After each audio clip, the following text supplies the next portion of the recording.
To encourage me, you can also subscribe and like my channel. So here we'll study physics class 11th chapter 1, which is physical world. मैं जितना हो सके उतना कम समय में इसे खत्म करने की कोशिश करूंगा.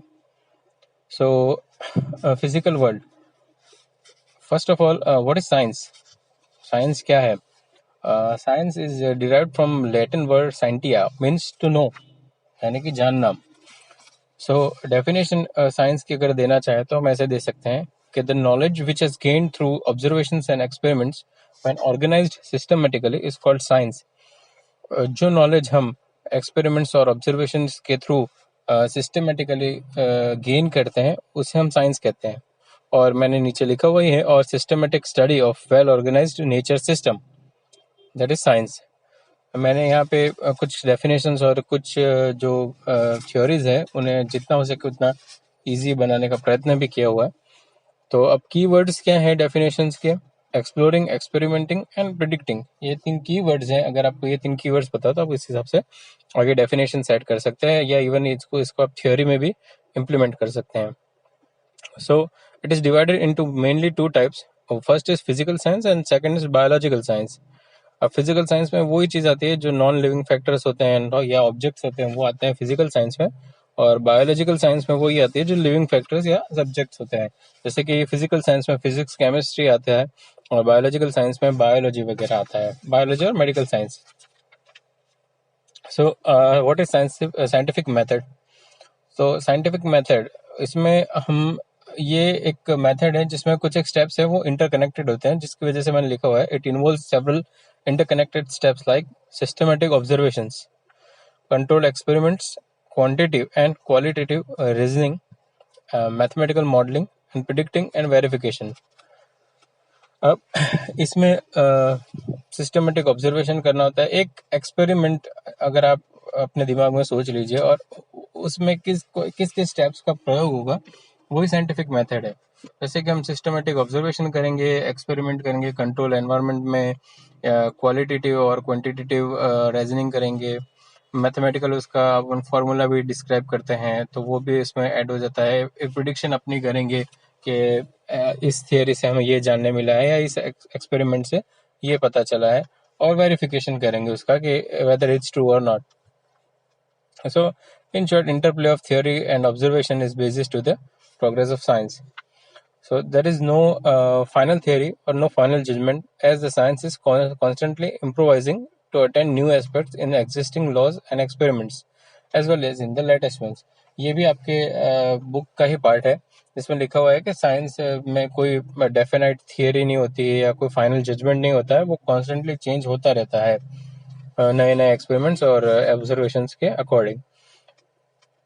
और कभी कभी ये होता है कि एग्जिस्टिंग जो कंटेंट्स होता है, एग्जिस्टिंग थियरीज होती हैं, उन्हें ही मॉडिफाई किया जाता है और उसी फ्रेमवर्क में उसे एडजस्ट किया जाता है. जैसे कि John Kepler examine Tycho Brahe's extensive data on planetary motion, और निकोलस कोपर्निकस थियरी, ये भी आपके उसमें एग्जाम्पल में दिया हुआ है, जिसमें ये बताया गया था कि निकोलस कोपर्निकस ने बताया था कि प्लानिटरी सर्कुलर ऑर्बिट होती है इन हीलियोसेंट्रिक यानी कि जहाँ सन सेंटर में होता है और बाकी प्लैनेट्स उसके आसपास घूमते हैं, वो सर्कुलर घूमते हैं, जिसे रिप्लेस किया गया है दैट एलिप्टिकल ऑर्बिट. वो भी बाद में मॉडर्न साइंस के एरा में हुआ है कि एलिप्टिकल ऑर्बिट में इसको मॉडिफाई किया गया है. Sometimes existing theories unable to explain new observation. कभी कभी एग्जिस्टिंग थियरीज होती है वो एक्सप्लेन नहीं कर पाती है नए ऑब्जर्वेशन. जैसे न्यूटोनियन फ्लूइड की बात है, क्वांटम मैकेनिक्स है. क्वांटम मैकेनिक्स ऑब्वियसली वो पुरानी जो थियरीज थी उनके ऊपर वो नहीं हो सकता था, जिसके लिए नई नई ब्रांच ही पूरी क्वांटम फिजिक्स की नई पूरी ब्रांच ही डेवलप हुई है. Physics as we said is improvising subject. यह एग्जाम्पल में बताया गया कि 1911 में अर्नेस्ट रदरफोर्ड ने nuclear model of atom establish किया था, जिसे कि बाद में इम्प्रोवाइज किया गया है नील्स बोहर के द्वारा, और वो एक बेसिस बना हाइड्रोजन एटम की इन्वेंशन के लिए. So now physics, what is physics? Physics is the basic discipline in the category of natural science and also includes other disciplines like chemistry and biology. और Physics came from the Greek word physis, means nature, and it was discovered by Aristotle. Aristotle Greek scientist थे जिन्होंने ये discover किया. Precise definition of physics is not possible, nor necessary, but broadly it is defined as the science which studies basic laws of nature and their implication in nature phenomena. Nature के basic laws को study करना और natural phenomena को study करना, यही physics है. तो to principles thrust in physics, it's unification and reduction. अब आपकी बुक में यूनिफिकेशन पीछे दिया हुआ है और रिडक्शन पहले ही बताया हुआ है, तो वो एक एरर है. बट यहाँ हम साथ में पढ़ लेते हैं. यूनिफिकेशन क्या है? A related efforts to derive new results from two existing experiments, और थियरी इज कॉल्ड यूनिफिकेशन. कोई भी रिलेटेड एफर्ट है कि नया रिजल्ट डिराइव करना है आपको दो पुराने एग्जिस्टिंग एक्सपेरिमेंट्स से, तो उस थियरी को हम यूनिफिकेशन कहते हैं. जैसे कि electric plus magnetism, it means electromagnetic, ये यूनिफिकेशन हुआ. यूनिफिकेशन मीन्स इकट्ठा करना, जोड़ना. What is now reduction? ये आपकी बुक डेफिनेशन है. बाकी सिंपली अगर देखा जाए तो taking one theory to be reducible to some other theory, that is reduction. जैसे कि DNA. Now next topic is scope and excitement of physics. अब इसे टू डोमेन्स ऑफ इंटरेस्ट में डिवाइड किया हुआ है. First is macroscopic and second is microscopic. अब macroscopic वो क्वांटिटीज है जो विजिबल है, और माइक्रोस्कोपिक वो है जो नॉन विजिबल है. तो इन जनरल फिजिक्स को डिवाइड किया है दो मेन पार्ट में, क्लासिकल फिजिक्स और मॉडर्न फिजिक्स. अब मैंने पॉइंट टू पॉइंट ही सब समझाया हुआ है ताकि आप फटाफट इसे गेन कर पाए. क्लासिकल फिजिक्स वो है deals with mainly microscopic phenomena. Macroscopic phenomena को डील करती है, वो है क्लासिकल फिजिक्स. और the knowledge accumulated until about 1900 year, 1900 year से पहले का जो भी नॉलेज एक्यूमुलेट हुआ वो क्लासिकल फिजिक्स में कैटेगराइज किया हुआ है. It understood in terms of four theories.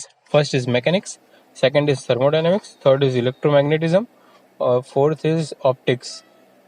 So first, mechanics. Mechanics क्या है? तो it deals with the theory of motion of material objects. Theory of motion किसी भी ऑब्जेक्ट की जो स्टडी करते हैं उसे हम मैकेनिक्स कहते हैं. ये इजी डेफिनेशन है इसकी. ये theory based है Newton's law and gravitation law के. Second is thermodynamics. Thermodynamics deals with heat, temperature and behavior of system of large number of particles. Thermodynamics में हम heat, temperature, heat transfer है, behavior of system जो भी है large number of particles में जो भी behavior of system चलता है उसके हिसाब से हम उसकी स्टडी करते हैं. फॉर एग्जांपल हम जैसे कि रेफ्रिजरेशन एंड एयर कंडीशनिंग है, आप कार के पिस्टन सिलेंडर के अंदर जो भी हम हीट एक्सचेंज की स्टडी करते हैं या कंबस्शन की जो स्टडी करते हैं वो एक टाइप का थर्मोडायनेमिक्स उसका बेस है. Third is electromagnetism. Electromagnetism deals with the electricity, magnetism and electromagnetic radiations. The fourth is optics. It deals with the phenomena involving light, जैसे कि working of telescope and microscope. ये आपके 12th में second part में optics पूरा आता है. Second is modern physics. It deals with mainly microscopic phenomena जो हम जानते हैं, knowledge accumulated after year 1900.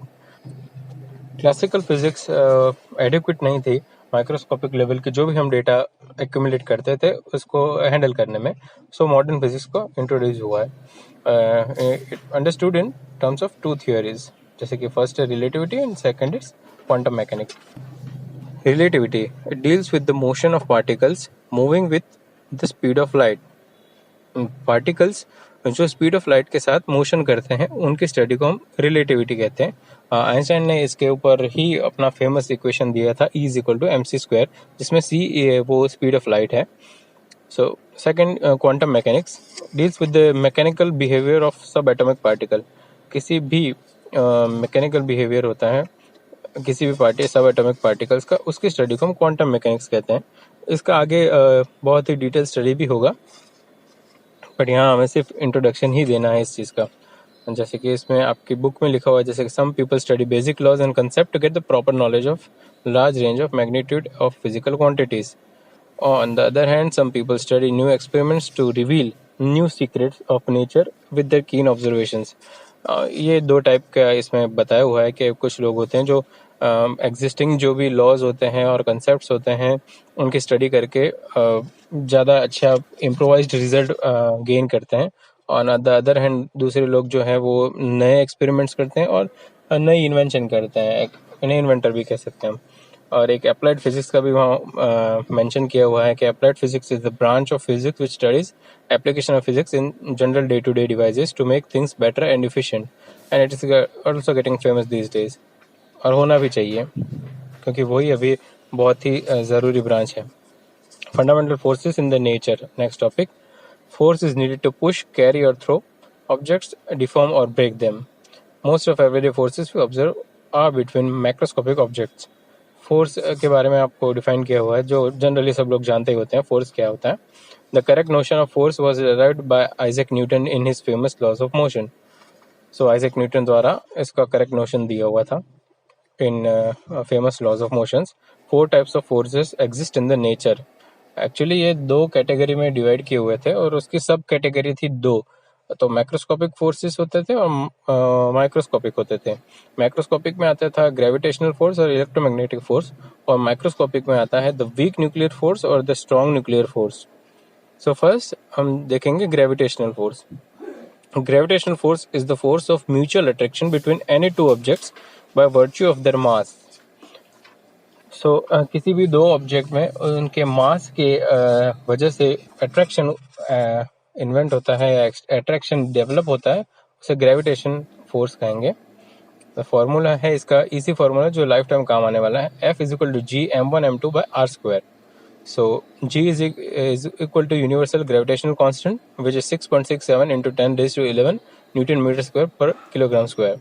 Here 2 objects are m1 and m2 and the distance between them is r. तो ये एक फॉर्मूला है जो बहुत ही काम आने वाला है, और इसी के ऊपर इलेक्ट्रोमैग्नेटिक फोर्स का भी फॉर्मूला डिराइव किया हुआ है, पर हमने यहाँ पे उसे मेंशन नहीं किया हुआ है क्योंकि आपके फिर वो सब्जेक्ट भी लेंथी हो जाता है और टॉपिक भी बहुत लंबा चलता है। और प्रॉपर्टीज ऑफ ग्रेविटेशनल फोर्स क्या है? It's universal force. ये यूनिवर्सल फोर्स है, कभी रिपल्सिव नहीं होता है, वीकेस्ट फोर्स है नेचर में, operates long distances over even specially when the masses are high. जब मासेस बहुत बड़ा होता है तब लॉन्ग डिस्टेंसेस में भी ये ऑपरेट कर सकता है। फील्ड पार्टिकल इज ग्रेविटॉन, इसके फील्ड पार्टिकल को ग्रेविटॉन कहते हैं। Now electromagnetic force. Electromagnetic force is the force between charge particles, और सिंपली कहें तो force exerted by one particle on another particle because of electric charge. Electric charge की वजह से एक पार्टिकल से दूसरे पार्टिकल पर जो भी फोर्स लगता है उसे हम इलेक्ट्रोमैग्नेटिक फोर्स कहते हैं। अब ये फोर्सेस अट्रैक्टिव भी हो सकते हैं, रिपल्सिव भी हो सकते हैं। जैसे कि पॉजिटिव नेगेटिव होंगे तो अट्रैक्टिव होंगे अनलाइक चार्ज, और पॉजिटिव पॉजिटिव या नेगेटिव नेगेटिव होंगे तो लाइक चार्ज होंगे repulsive.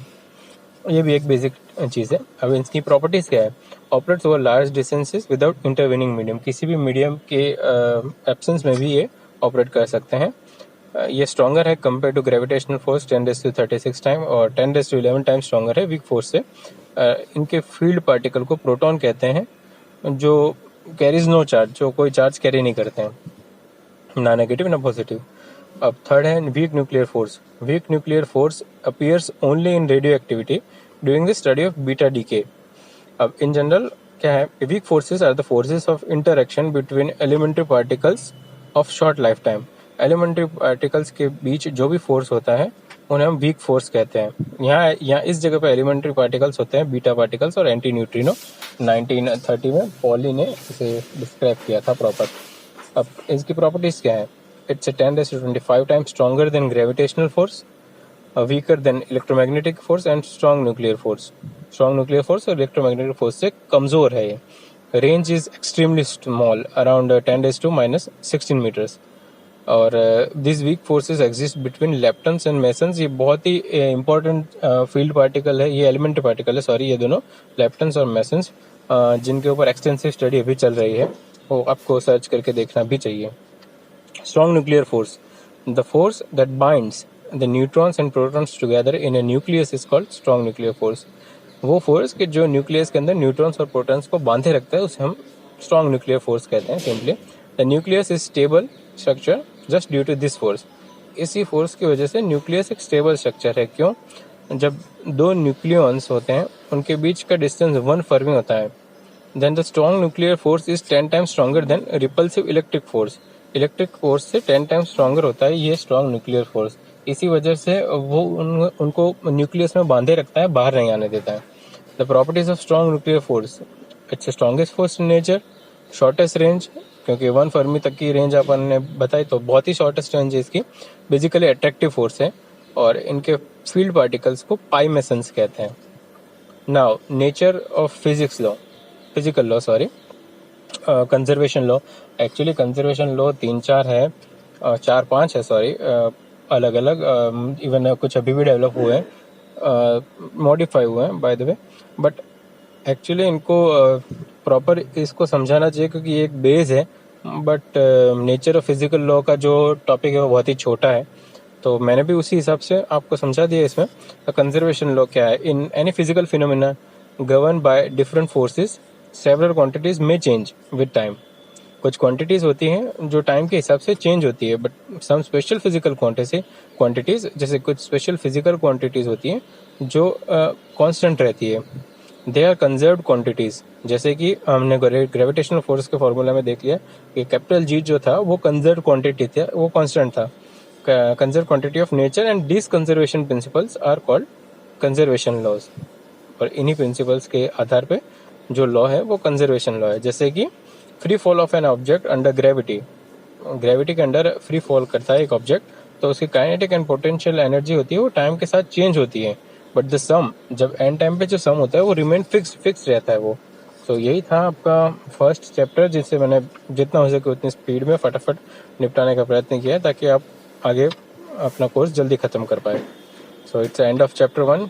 Thank you so much, and please don't forget to subscribe and share my channel.